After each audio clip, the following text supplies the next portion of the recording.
Elena Rodriguez sat reading a technical manual, sipping tea as the Airbus A330 cruised smoothly at 37,000 feet over the North Atlantic.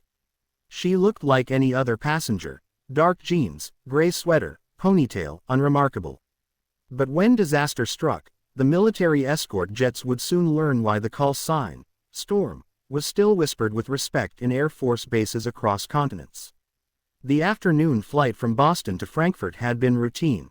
Captain Klaus Muller and First Officer Lisa Weber were preparing for descent when a subtle vibration rippled through the airframe. Minutes later, at 2:49 p.m., a hidden crack in the wing spar finally gave way. The structural failure was catastrophic. Fuel lines, hydraulics, and electrical systems were instantly compromised. The aircraft shuddered violently. Warning lights flooded the cockpit as primary flight controls stopped responding properly. The A330 began an uncommanded roll to the right.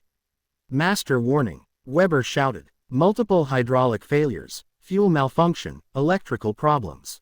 Muller fought the controls, but the plane was slipping into an uncontrollable descent. "Mayday! Mayday! Lufthansa 892 Heavy, experiencing severe structural damage and multiple system failures. Request immediate vectors." In the cabin, panic erupted. Oxygen masks dropped. Luggage tumbled. Passengers screamed as the jet pitched and rolled violently. Children cried. Flight attendants struggled to maintain order. In seat 18B, Elena remained calm.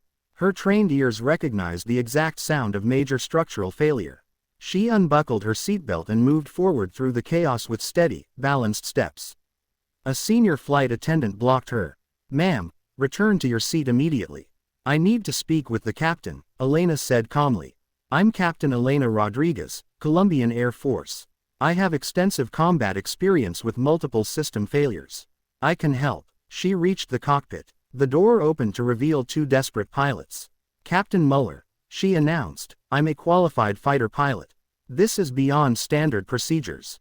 Let me assist." Muller was skeptical, but another violent roll forced his decision. "What do you suggest?" Elena stepped in, eyes scanning the instruments.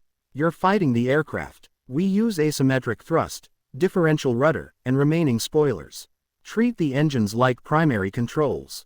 I've recovered worse in combat." She took the thrust levers. "Reduce rudder pressure by half.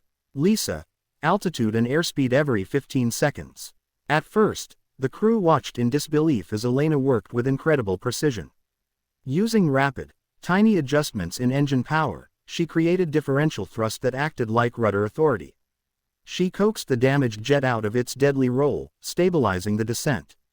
12,000 feet, 285 knots, Weber called out, voice rising with hope.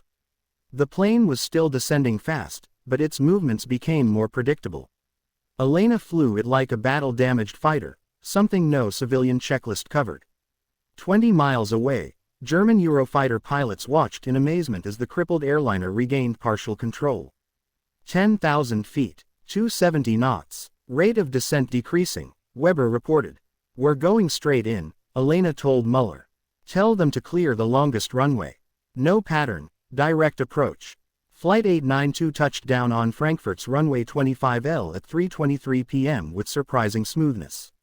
Reverse thrust roared. Emergency vehicles raced alongside. The cabin erupted in cheers, and applause. "Ladies and gentlemen," Elena announced over the PA, "welcome to Frankfurt. Please remain seated until we're secured."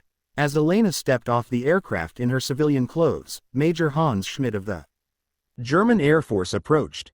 When he received confirmation of her identity, he and his wingman snapped to attention in a crisp salute. "Captain Elena Rodriguez. Call sign Storm." The pilot who once brought back a missile-damaged jet from a classified Andes mission was now a legend in civilian skies too.